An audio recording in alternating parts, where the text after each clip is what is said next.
വിശുദ്ധ മത്തായിയുടെ സുവിശേഷം 5-ാം അധ്യായം 16-ാം വാക്യം. മനുഷ്യർ നിങ്ങളുടെ സൽപ്രവർത്തികൾ കണ്ട് സ്വർഗസ്ഥനായ നിങ്ങളുടെ പിതാവിനെ മഹത്വപ്പെടുത്തേണ്ടതിന് നിങ്ങളുടെ വെളിച്ചം അവരുടെ മുമ്പിൽ പ്രകാശിക്കട്ടെ. മനുഷ്യർ നിങ്ങളുടെ സൽപ്രവർത്തികൾ കണ്ട്, നിങ്ങൾ ചെയ്യുന്ന നല്ല പ്രവർത്തികൾ കണ്ട് എന്ത് സംഭവിക്കണം? സ്വർഗസ്ഥനായ പിതാവിനെ മഹത്വപ്പെടുത്തണം. സ്നേഹമുള്ള ദൈവവേദലേ, നിന്റെ ജീവിതം കണ്ട് മറ്റുള്ളവർക്ക് സ്വർഗത്തെ മഹത്വപ്പെടുത്താൻ പറ്റുന്നുണ്ടോ?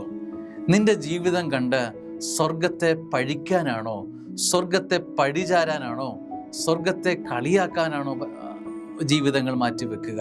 അപ്പൊ നിന്റെ ജീവിതത്തെ കണ്ട് എന്തനുഭവമാണ്? മഹത്വത്തിൻ്റെ, സ്വർഗത്തെ മഹത്വപ്പെടുത്തുന്ന അനുഭവമാണോ? സ്വർഗത്തിൻ്റെ കൃപകളെ ഇടിച്ചു കളയുന്ന അനുഭവങ്ങളാണോ നിന്റെ ജീവിതത്തിലേക്ക് നോക്കുമ്പോൾ ഉള്ളത്? നിന്നിൽ നിന്നും സ്വർഗത്തെ മഹത്വപ്പെടുത്തുന്ന അനുഭവങ്ങൾ ജന്മമെടുക്കാൻ വേണ്ടി നീ എന്ത് ചെയ്യണം? നല്ല പ്രവർത്തികൾ ചെയ്യണം. നിന്നിൽ നിന്നും പുറപ്പെടേണ്ടത് സൽപ്രവർത്തികളാണ്. സത്ത്, നല്ല പ്രവർത്തികൾ.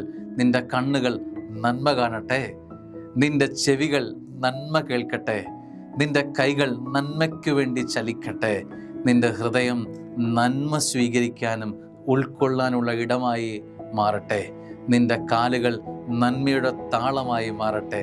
നന്മ ചോർന്നു പോകുന്ന ജീവിതങ്ങൾ, സൽപ്രവർത്തികൾ ചോർന്നു പോകുന്ന ജീവിതങ്ങൾ ഒരിക്കലും സ്വർഗത്തിന് മഹത്വം കരയേറ്റില്ല എന്നത് ഉറപ്പാണ് എന്ന വചനം അടിവരയിടുകയാണ്. ദൈവം അനുഗ്രഹിക്കട്ടെ. ആമേൻ.